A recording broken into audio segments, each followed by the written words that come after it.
तो hey what's up guys, welcome back to another video. आज हम पढ़ने जा रहे हैं क्लास 9 के अगले चैप्टर को, और उसमें जो अगली एक्सरसाइज है वो हमारे प्रकार वगैरह से, तो वो मैं आफ्टर बाद में समझाऊंगा। फिलहाल अभी हम चलते हैं एक्सरसाइज 1.3 की तरफ। तो वहाँ पर जो चीज़ें हैं वो हम आपको बता दे रहे हैं। बाकी लास्ट एक्सरसाइज में हमने सीखा था परमेय संख्याओं के बारे में और उनके बीच कितनी परमेय संख्या हो सकती थी, वो चीज़ बताई थी। अब उसी क्रम में हम आगे बढ़ते हैं। तो चलिए शुरू करते हैं। तो देखिए, सबसे पहले आज एक्सरसाइज 1.3 में हम पढ़ेंगे, ठीक है। इसमें हम पढ़ने जा रहे हैं। सबसे पहले तो दो चीज़ों की बात कर लेते हैं। एक तो होता है शांत दशमलव, और एक बात करते हैं हम अशांत दशमलव की। ये दो चीजें हैं। अब शांत दशमलव क्या होता है, अशांत दशमलव क्या होता है, वो समझ लीजिए। शांत दशमलव का मतलब ये होता है कि कोई भी अगर संख्या है P/Q के रूप में और Q is not equal to 0, जब Q का हम P में भाग देते हैं तो शेषफल अगर 0 आता है, शेषफल क्या आ जाए 0, तो वो हमारे शांत दशमलव में आती है। और शेषफल 0 नहीं आता है तो वो अशांत दशमलव में आती है। लेकिन एक कंडीशन है, वो समझ लीजिए क्या, कि जैसे अब मान लो जैसे हमने भाग दिया है 5 में, भाग दे रहे हैं हम 2 का, ठीक है। तो अब किसमें क्या है कि 2 का हम जब 5 में देंगे भाग, तो 2 दूनी 4, अब बचा 1, तो दशमलव पूरा पूरा जा नहीं रहा है तो दशमलव लगाएंगे, 1 0 बढ़ा लेंगे, तो 2 पंजे 10, यानी कि शेषफल हमारा क्या आ गया 0, यानी रिमाइंडर हमारा क्या बचा 0 बचा है। तो ये हमारी किस तरह की हो जाएगी, शांत दशमलव में हो जाएगी। किस में हो जाएगी, शांत दशमलव। अब अशांत दशमलव की बात करते हैं। जैसे कोई संख्या है 100, इसमें हम 3 का भाग दें, तो जब 3 का भाग इसमें देते हैं तो यहां पर आता है 33, फिर 1 बचा, ऐसे भाग करते हैं जैसे इस तरह से, 3 त्रिका 9, 1 बचा 0, 3 त्रिका 9, फिर बचा 1। अब इसमें जाएगा नहीं, पॉइंट लगाएंगे, 0 बढ़ाएंगे, 3 त्रिका 9, 1 बचा 0, 3 त्रिका 9। यानी कि ये अब देखिए वही संख्याएं आती रहनी है, ठीक है। यहां पर शेषफल हमारा 0 नहीं बच रहा है, तो ये हमारा आ जाएगा अशांत दशमलव में, ठीक है। अब चीजें समझते हैं। अब जैसे कुछ संख्याएं ऐसी होती हैं, जैसे किसी को हम भाग दे रहे हैं, कहीं पे लिखा हो 3.5353535353, तो ये क्या है, हमारी अशांत दशमलव में आती है, ठीक है। अब आगे अभी हम बढ़ते हैं क्वेश्चन नंबर 1 की तरफ। तो यहां पर क्वेश्चन नंबर 1 जो दे रखा है वो कह रहा है कि निम्नलिखित संख्याओं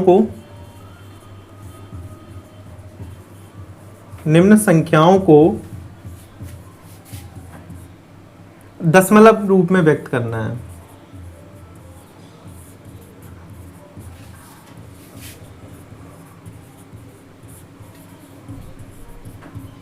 ठीक है, पहला इसमें है हमारा क्या है 95/1000।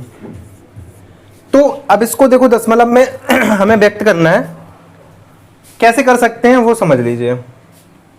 देखो, या तो हम भाग देके कर लें, जैसे 1095 में, अब इसमें जाएगा नहीं तो यहां पॉइंट लगाएंगे, 1 0 बढ़ाएंगे, अब भी नहीं जाएगा तो भाग की बिंदे और 1 0 बढ़ा दिया, अब इसमें चला जाएगा, तो कितनी बार जाएगा 1000 नेमा 9000, तो इसमें चला गया, ठीक है। यहाँ पे 0 और ये बचा 5, ये तो 0 आ गया।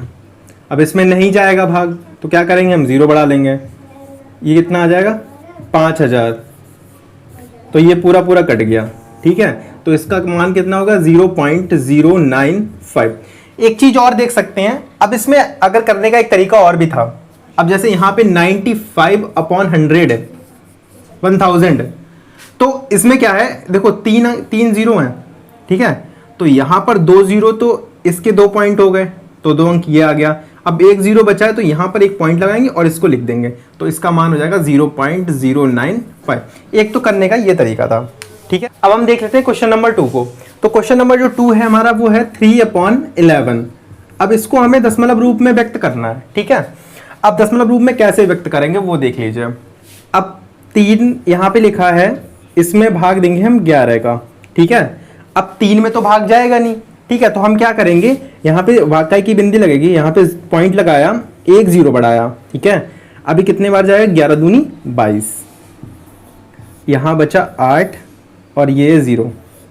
ठीक है, अब यहाँ पे फिर से 0 बढ़ाएंगे तो 11 7 77, यहाँ बचा 3। ठीक है, अब एक 0 बढ़ाएंगे तो 11 दूनी 22, यहाँ बचा 8, फिर 80, 11 7 77। तो आप जैसे कि देख रहे हैं हमारे 2 के बाद ये नंबर रिपीट हो रहे हैं, तो यही लगातार आते रहेंगे। तो इसका मान क्या हो जाएगा, 0.2727 ... ये चीजें हो गई। ठीक है, अब अगला जो नेक्स्ट क्वेश्चन है तो वो देख लेते हैं। तीसरा जो क्वेश्चन है हमारा, 3 सही 5/7। अब ये क्या कह रहा है वो देख लीजिए। तो जब कोई मिश्र संख्याएं होती हैं, मिश्र भिन्न होती है, तो उसका क्या करते हैं, इनका पहले गुणा करते हैं। तो ये कितना हो जाएगा 21, और इसको जो ऊपर लिखा होता है इसको ऐड कर देते हैं। कैसे करते हैं, 7 × 3 और +5, तो कितना हो गया, ये 21 हो गया, ये 5 हो गया, यानी कितना आ गया 26। यानी इसका मान कितना हो गया, तो यहाँ पर 26 लिखेंगे और अपॉन में क्या लिख देंगे 7। अब इसमें भाग देना है, तो 26 अपॉन इसमें 7 का भाग देना है, तो 7 × 21, इसमें कितना बचा 5, ये 0। अब इसमें भाग तो जाएगा नहीं, तो क्या करेंगे, पॉइंट लगाएंगे, एक 0 बढ़ा लेंगे, 7 7 जा 49, यानी 7 7 49, यहाँ पे बचा 1। अब 0 बढ़ाया तो 7 एकम 7, ये बचा 3, फिर 0 बढ़ाएंगे, 7 चौक 28, फिर बचा 2 0, 7 दूनी 14, बचा 6 और फिर 0, तो 7 8 56, ये बचा 4। कितना बचा, 4 बचा है। ठीक है, अब ये 4 अब फिर से लगा देंगे, तो 7 पंजे 35, यहाँ बचा 5 0, 7 7 49। तो आप एक चीज देख पा रहे होंगे कि संख्याएं फिर से 7 आ गया, तो संख्याएं कहां तक रिपीट होंगी, यहां तक। आप देख सकते हैं यहाँ पे कितना आ गया, 50 आ गया, और हमारा यहाँ पे 50 था। तो इसका मतलब, कहने का मतलब ये है कि 50 के बाद फिर वही चीज रिपीट होगी कहां तक, 50 तक, जब तक नहीं आया जाएगा। तो कुल मिला के कहने का मतलब ये है, इसको कहां तक आएगा, 3.714285, यानी इसके बाद ये संख्याएं वापस से रिपीट होंगी। ठीक है, इसी तरह से करना है। तो ये तो हमारे पहले के बाकी 2 बचे हैं, वो आपको खुद करने हैं। नहीं आते तो आप कमेंट में पूछ सकते हैं, बाकी जो भी डाउट हो आप डाउट क्लियर कर सकते हैं। बाकी तीसरा जो क्वेश्चन है, अब हमारा क्वेश्चन नंबर 2 है। क्वेश्चन नंबर 2 क्या कह रहा है कि निम्नलिखित परिमेय संख्याओं में शांत दशमलव प्रसार तथा अशांत आवर्ती दशमलव प्रसार संख्याओं को छांटिए। तो पहला पॉइंट जो है हमारा वो है 23/40, पहला क्वेश्चन। अगर ये कर लिया आपने तो कोई दिक्कत नहीं है। ठीक है, क्योंकि आप फिर उससे ही रिलेटेड चीजें करते रहेंगे। 23/40, इसका भाग देना है हमें। ठीक है, तो चलिए देखते हैं। अब इसको करने के 2 तरीके हैं, आपको शॉर्टकट मेथड बताता हूं इन चीजों को करने का, सिंपल सा।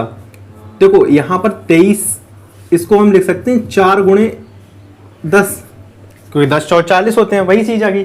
तो हम केवल 4 का 23 में भाग देंगे पहले, 4 पंजे 20, यहां बचा 3, फिर जाएगा नहीं भाग तो दशमलव लगाएंगे, एक 0 बढ़ाएंगे, 4 7 28, फिर बचा 2, एक 0 बढ़ा देंगे और यहां पे लिख देंगे 4 पंजे 20। तो ये पूरा पूरा कट गया, और हमने बताया जो दशमलव के बाद पूरा पूरा कट जाएगा तो ये हो जाएगा शांत दशमलव। क्या हो जाएगा, ये हो जाएगी कौन सी संख्या, शांत दशमलव। ठीक है, कौन सा प्रसार है ये, 7 दशमलव प्रसार है। अब ध्यान से देखिए, यहां पर ये तो मान हमारा निकला 5.75 अपॉन, अब यहां पे देखो 4 का तो भाग दे दिया, अब 10 बचा है। तो हमने बताया था आपको दशमलव के जब 0 वाली संख्याएं होती हैं वो उनको करने का तरीका होता है, अब एक जीरो है तो दशमलव यहाँ पे है तो एक अंक इधर हट जाएगा तो आ जाएगा 0.575। तो ये इसका प्रसार हो गया, तो पूरा पूरा कट गया, तो ये क्या हो जाएगा, 7 दशमलव। हमारा सेकंड क्वेश्चन है वो है 7/11 है। अब ये पता करना है ये 7 दशमलव है या 7 दशमलव। तो क्या करेंगे, सिंपल सा तरीका है, हम क्या करेंगे 11 का भाग देंगे किसमें, 7 में। तो यहाँ देखो इसमें भाग जाएगा नहीं तो 0 बढ़ा लेंगे, 11 छक्का 66। अब यहाँ बचा कितना, 4। अब इसमें 0 बढ़ाएंगे, 11 तियाँ 33, क्योंकि 11 चौक 44 ज़्यादा हो जाएगा। फिर यहाँ बचेगा 7, 0, 11 छक्का 66 बचा 4। अब यहाँ हो जाएगा 11 तियाँ 33। अब ये 7, आप देख रहे हैं कि ये चीज़ रिपीट हो रही है, तो ये क्या हो जाएगा 0.63। ठीक है, 0.63 क्या आ गया, 0.63। तो ये हमारा क्या हो जाएगा। अब हमने आपको बताया दशमलव के बाद पूरा पूरा कट जाए, यानी शेषफल जब 0 आ जाए तो हमारा क्या होगा, 7 दशमलव होगा। और जब नहीं कटेगा और वही चीजें रिपीट होंगी तो ये किस में हो जाएगा, अशांत दशमलव। किस रूप में हो जाएगा, अशांत दशमलव। तो इसी तरह से आपको वो क्वेश्चंस लगाने हैं, आप कोशिश करिएगा और फिर बताइएगा। अगला क्वेश्चन नंबर 3 देखते हैं हम क्या है। क्वेश्चन नंबर 3 जो है, निम्नलिखित दशमलव संख्याओं को p/q के रूप में व्यक्त करना है। दशमलव संख्याओं को p/q के रूप में व्यक्त करना है।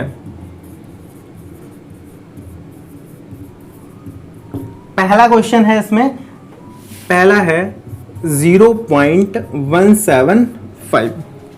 तो ये पूरा पूरा विभाजित हो चुका है। ठीक है, तो कैसे करेंगे इन चीज़ों को, ध्यान से देखिए। सबसे पहले यहाँ कुछ प्रसार वगैरह की शांत है तो इसे हम डायरेक्टली कर सकते हैं। अब ध्यान से देखिए, दशमलव यहाँ पे लगा हुआ है। अब ये कितने अंक हैं, 3 अंक हैं, तो दशमलव प्रसार को 175 और यहाँ पे क्या आ जाएगा 1 1 2 3, यानी 3 0 आ जाएंगे। इसे काट लेंगे हम, तो 5 3 15, 2 बचा, 5 25, यहाँ पे 5 दूनी, यहाँ पे आ गया 2। फिर से काट लेंगे, 5 7 35 और 5 चौकू 20, यानी ये आ गया हमारा 7/14। तो इस तरह से हम इस रूप में व्यक्त कर सकते हैं। ठीक है, नेक्स्ट है दूसरा है हमारा 0.415। अब इसे कैसे करेंगे, सिंपल सा तरीका, अब कितने अंक हैं दशमलव के बाद, 3। तो जितने अंक हों उतने ही एक के आगे 0 लगाने हैं हमें। तो यही हमारा रूप हो गया। अब इसे काट लेंगे थोड़ा सा, 5 8 40, 1 बचा, 5 3 15 और यहाँ काट लेंगे, 5 दूनी 10 और 2 0 बचे, 2 0 आ गया। तो यहाँ पे आएगा 83/200। तो इसी तरह से हम चीज़ों को करेंगे। मिलते हैं अगली वीडियो में, तब तक के लिए प्रैक्टिस करते रहिए और जो चीज़ समझ में ना आप पूछ सकते हैं। Thanks for watching.